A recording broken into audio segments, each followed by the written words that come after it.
y no hay marco constitucional para organizar la república. No sé qué problema tiene aquí este país que es civilizado y... No, este país está aplastado. Aplastado, eso es todo. Está aplastado y el que le dice la lucha es un Dios. ¿Qué está pasando? La gente, todo, aquí no hay nadie. Es la pregunta mía, ¿con qué se come la soberanía? Si tú te estás muriendo de hambre y alguien te trae 4 kilos de carne, tú vas a estar preguntando si eso te cuesta la soberanía, ¿no? Tú tienes que alimentarte, estamos esperando eso. Puerto Rico, lo que te estoy diciendo, ¿qué importa la nación? ¿Qué importa? Coño, aquí se ha... No sé cómo decirlo, prostituido tanto nuestro legado histórico, nuestro bolivarianismo y estas cosas. Eso de cosas, de patriotismo, de patria. Chico, ¿para qué sirve la patria? Vale, si me estoy muriendo de hambre. ¿Para qué sirve la patria? Eso es patria. O sea, esa es la triste. Se trata de discutir los términos legales y las cosas. Eso que traigo ahí y lo que dijo González Cruz, cómo fue. Bueno, yo escribí artículos en el 2005 con respecto a la ley que proponía Leopoldo López y Vaquero en el Congreso, proyecto de ley, y yo, esto está así, esto es malo, esto es malo, esto es malo, esto es malo. Aquí, ¿qué vas a estar discutiendo términos legales cuando el plata? Se acabó. Como una mosca, pues, como esa que pasó por ahí, tranquilo. Solo preguntas.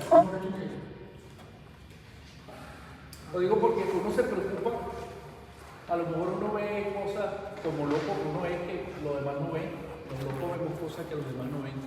Yo siento que este país fue llevado a una situación en la cual quedó expuesto a una especie de saqueo y subasta como país, donde participaron de afuera y de adentro factores que, ya sea por intransigencia, por egoísmo, por relaciones de poder, de lo que fueran, contribuyeron para que esa realidad se materializara de esa forma.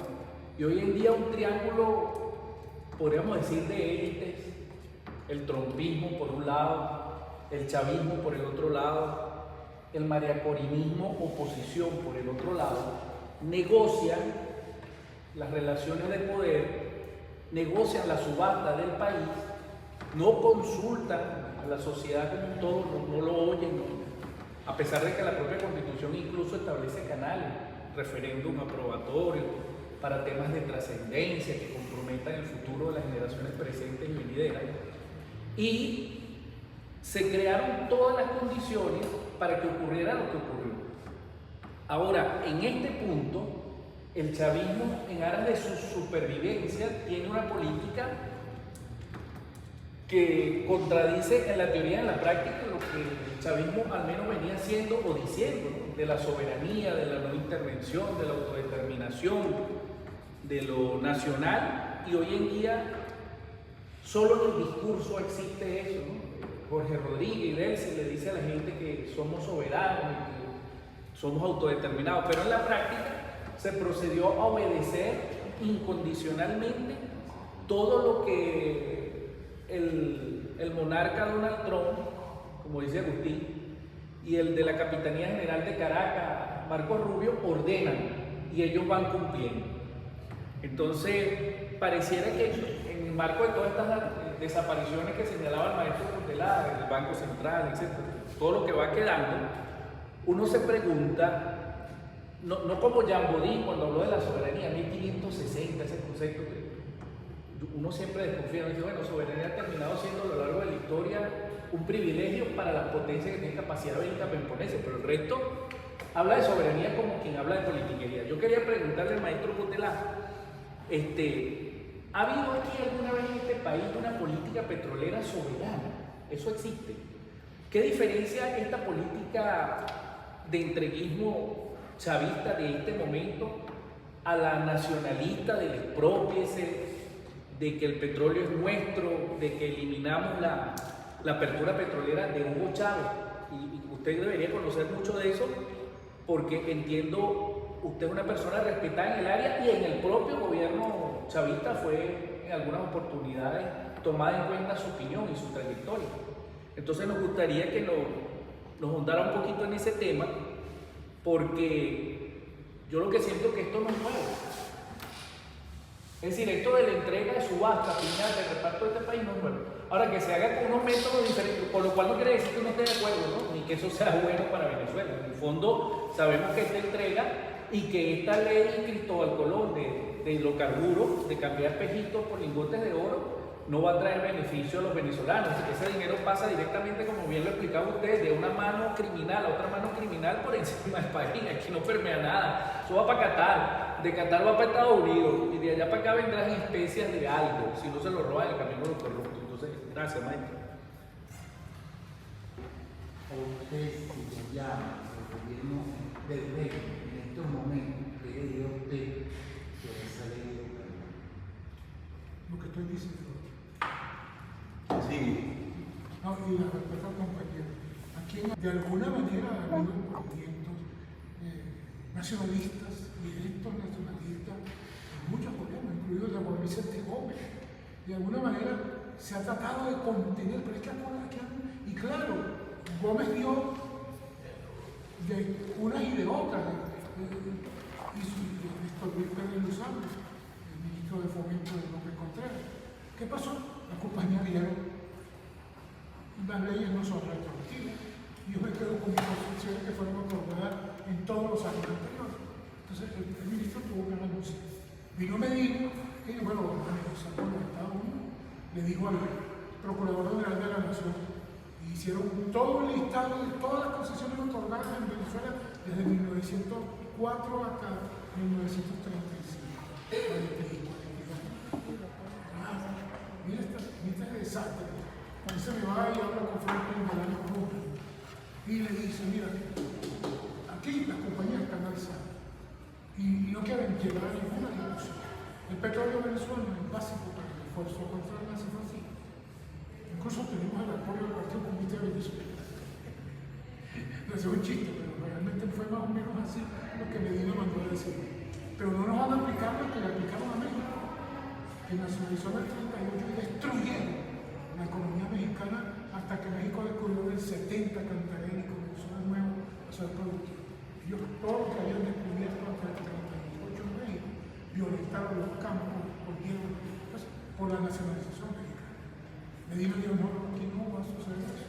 ¿Pero qué hizo? Bueno, llegó a un pacto, llegó a un acuerdo con la compañía que Betancur denunció. Betancur dijo que era una ley convenio, porque había sido convenida al detalle con el Departamento de Estado. Pero era una ley que según otro adepto, pero un hombre que demostró ahí su categoría de estadista, a Juan Pablo Pérez Alfonso dijo, esta ley contra. Y estableció allí a que hay pro, a que hay contra, que hay cosas que tendrán que ser, pero esta ley es posible. Esta ley establece que el petróleo es materia de interés público nacional, establece que al fin de las concesiones van a retirar sin compensación alguna, establece un conjunto de circunstancias en el momento político apropiado, porque estábamos en guerra mundial, que permitió que los Estados Unidos aceptaran eso en ese momento. Uno no puede en cada momento pedir blancura impoluta. Y bueno, la gente negocia y llega a acuerdos que son los acuerdos. Hay gente que no le gusta el pluralismo, hay gente que quiere ser pura igual que por revolucionaria y nunca acepta media tinta. Eso es complicado a veces. Pero históricamente se ve que, por ejemplo, una de las cosas que se ha acabado aquí ahorita es lo alcanzado por Medina en el 43, nada más que eso. El 90 concesiones de Pérez Alfonso, eso no llegó nunca a suceder. Y el 50-50 de Pérez Alfonso también fue una cosa que me decía mi amigo árabe, que trabajó conmigo 60 años, Matar al-Sharia, que en el Medio Oriente el 50-50 era aceptado por los países como un completo entendido. Y nosotros lo vimos como una fórmula progresista. Y las compañías lo aceptaron. ¿Por qué lo aceptaron con tanta facilidad?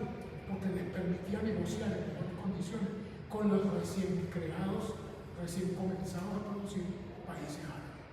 No, que no vamos a estar discutiendo de que si 20, 30%, la fórmula venezolana. Más allá me decía que en todo el Medio Oriente, la compañía, no, la fórmula venezolana, no seguimos. Punto. Bueno, entonces eso tiene su memoria para mucha gente. El 50-50 de Alfonso fue un logro. Claro, Salvador de la Plaza en ese momento demostró que ese cálculo estaba mal hecho, porque se ponía la regalía en el sumando y luego se ponía también en el sustrayendo, y entonces el 50-50 era una ficción.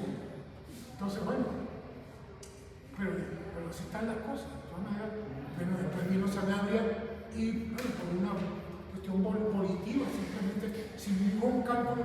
Bueno, yo no creo que sea 50-50, que sea 60-40. En el 58 pues, puso así, sí, 60-40. Las compañías quedaron patidifusas y el Mr. Hyde, el presidente de la Creole en ese momento, en el aeropuerto dio una declaración agresiva y le prohibieron el regreso al país. Hubo un conflicto ahí por el 60-40 de Salamé. Y mucha gente considera que Salamé fue el gran. Es una medida eventual. Pero las compañías siempre lo subsumieron. Cuando uno ve las estadísticas, hasta 1974, uno se fija en lo que es una mentira. Esas estadísticas hasta el 74 te dicen que la distribución entre utilidad neta de la compañía y participación fiscal total del país es 6,94 y 5,94.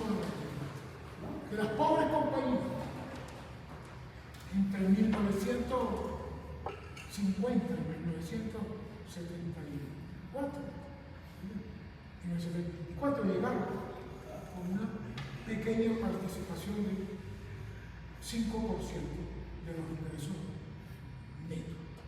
Claro, si ellos tenían un control completo de toda la cadena de comercialización y los precios que declaraban y los precios que hacían transferencia entre una y otra filial, minimizaban los ingresos de Creole y los ingresos de Cantaroel, pero maximizaban los ingresos de toda su cadena de filiales.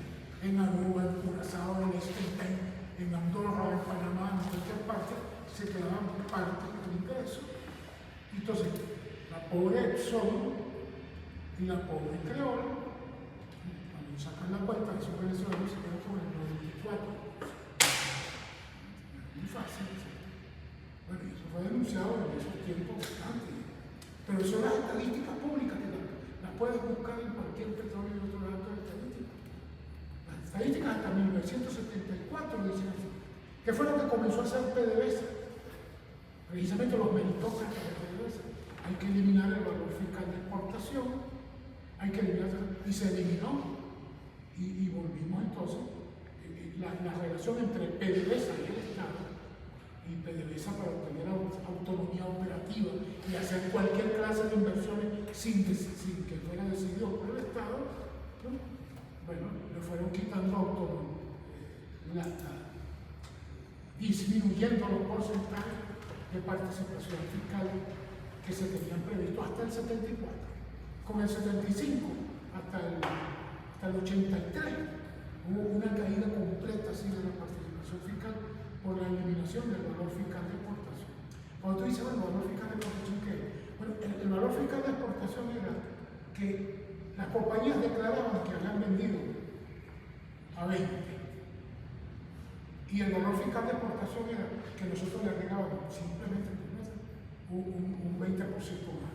Tú vendiste a 20, pero me vas a declarar impuestos sobre 24. Y las compañías no aceptaban. Porque el 20 era ficticio y el 24 también y el 4% también. Entonces, tú dices, bueno, ¿cómo es el 94.6? Eso debería ser un emporio. ¿Cómo que 94.6? Nada. Eso era sometido a los canales de comercio que existían, que teníamos. Nosotros no teníamos ningún control sobre lo que pasaba en el mercado internacional. lo que declaraba el estándar y lo que debería, lo que declaraba la Shell, estas cosas eran precios de transferencia intramonopolista. Simplemente. Y eso se lo aplicaban. Los árabes lo descubrieron y dijeron, no,